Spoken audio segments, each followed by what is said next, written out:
రాజారెడ్డిని చంపేశారు, చంపిన వాళ్ళని నేనేమీ చేయలేదు,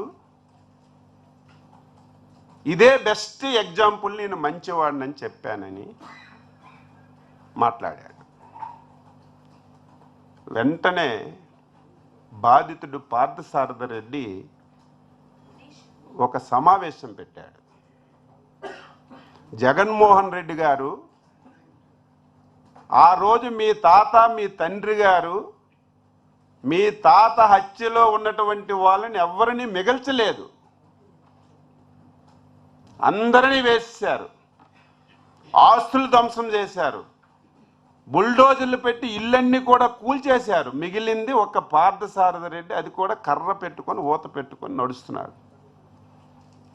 అది తెలిసి మాట్లాడావా తెలియక మాట్లాడావా నాకు అర్థం కాదు. మొత్తం ఆ రోజు జరిగిన పరిణామాల్లో ఇన్వాల్వ్ అయిన ప్రతి ఒక్కరిని ఆ రోజు నువ్వు హతమార్చిన విషయం ఈ సందర్భంగా గుర్తు చేస్తున్నాను. రెండవది, ఆ రోజు పులివెందలకి తెలుగుదేశం పార్టీ పక్షాన ఉన్నటువంటి వ్యక్తి ఆ రోజు ఇందులో ఒక బాధ్యుడని నువ్వే చెప్పావు, నేను చెప్పలేదు. ఆ బాధ్యుడు ఈరోజు నీ పార్టీలో ప్రముఖంగా ప్రధాన కార్యదర్శిగా బాధ్యతలు నిర్వహించి నీ పక్కనే ఉన్న విషయాన్ని కూడా నువ్వు గుర్తు పెట్టుకోకుండా ఈ విధంగా చంద్రబాబు నాయుడు అనే కారణం అని చెప్పి మాట్లాడడం చాలా దారుణం అని చెప్పి తెలియజేస్తున్నాను. రెండవది, చంద్రబాబు నాయుడు గారు అపోజిషన్ లీడర్గా ఉమ్మడి ఆంధ్రప్రదేశ్ రాష్ట్రంలో శాసనసభలో ప్రసంగం చేశారు. 4 రోజుల తర్వాత రాజశేఖర రెడ్డి గారు నువ్వు అసెంబ్లీకి రావని చెప్పి చంద్రబాబు నాయుడు గారు ప్రసంగం చేసిన తర్వాత 4 రోజులకే హెలికాప్టర్ కూలి చనిపోయింది. చంద్రబాబు నాయుడు గారు పాత్ర ఉందని చెప్పి నిస్సిగ్గుగా మాట్లాడుతున్నారు.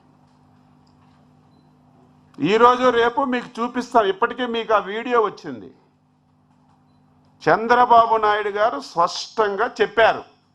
అదేంటో మన రాష్ట్రం యొక్క దౌర్భాగ్యం. ఆ రోజు రాజశేఖర రెడ్డికి కానీ ఈరోజు జగన్మోహన్ రెడ్డి కానీ మన రాష్ట్రం మీద, మన రాష్ట్రంలో ఉన్న దేవుళ్ళ మీద ఒక కక్ష కట్టుకున్నారు. ఎందుకంత పగ? దేవుళ్ళ మీద మీకు ఎందుకంత పగ? అందులో మా రాష్ట్రంలో ఉన్నటువంటి 7 కొండలవాడు వెంకటేశ్వర స్వామిని అపవిత్రం చేయాలని ఆ రోజు నుంచి ఈ రోజు వరకు మీరు కంకణం కట్టుకున్నారు. అందులో భాగంగా నీ తండ్రి ముఖ్యమంత్రిగా శాసనసభలో వెంకటేశ్వర స్వామికి 7 కొండలు అవసరం లేదు, 5 కొండలు అని చెప్పి నిండు శాసనసభలో మాట్లాడితే, ఆ సందర్భంలో అపోజిషన్ లీడర్గా నేను వెంకటేశ్వర స్వామికి భక్తుణ్ణి, ఆ ప్రాంతంలో వెంకటేశ్వర స్వామి పాదాల చెందన పెరిగిన వాడిని, వెంకటేశ్వర స్వామికి ఎవరు అపవిత్రం చేసినా సరే ఎవరికి మంచి జరగదు, మేలు జరగదు అని చెప్పి మాట్లాడినటువంటి మాటలు అని చెప్పి తెలియజేస్తున్నాను.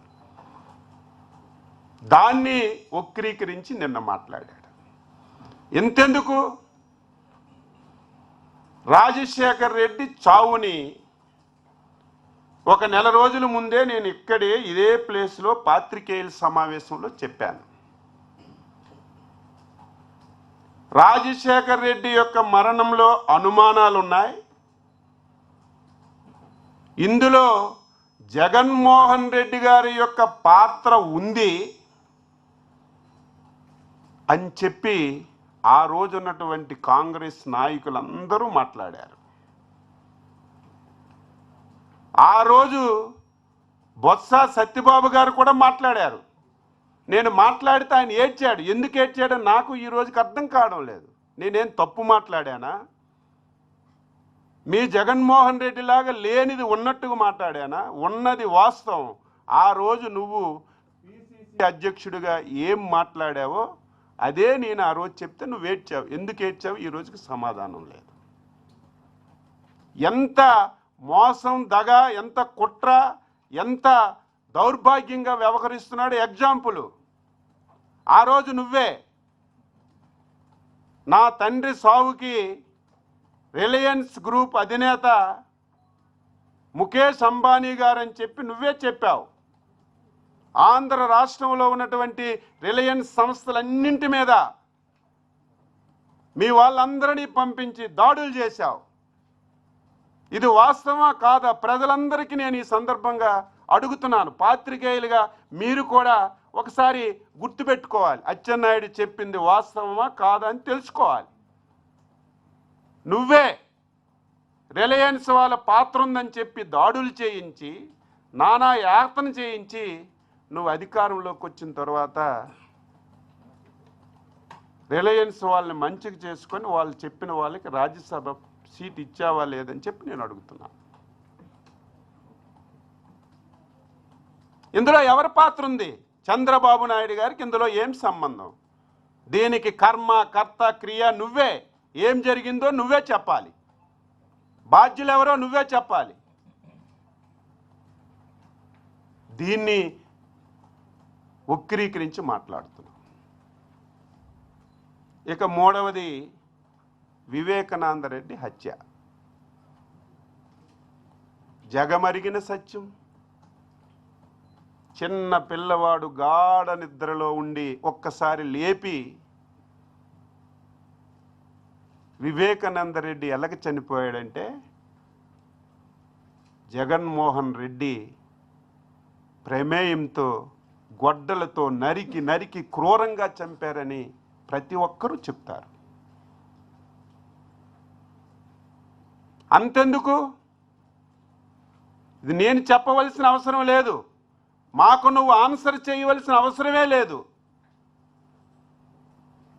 సాక్షాత్తు నీ బాబాయి కూతురు 7-10 సంవత్సరాల నుంచి వాళ్ళ తండ్రి ఆత్మకు శాంతి కలగాలని, మా తండ్రి హత్యలో జగన్మోహన్ రెడ్డి ప్రమేయము ఉంది ఉంది ఉంది అని కాలికి బలపం కట్టుకొని ఊరు వాడ దేశం మొత్తం తిరిగి చెప్తుంటే ఆవిడ అడిగినటువంటి ప్రశ్నలకు నువ్వు సమాధానం చెప్పు. మాకు చెప్పవలసిన అవసరం లేదు.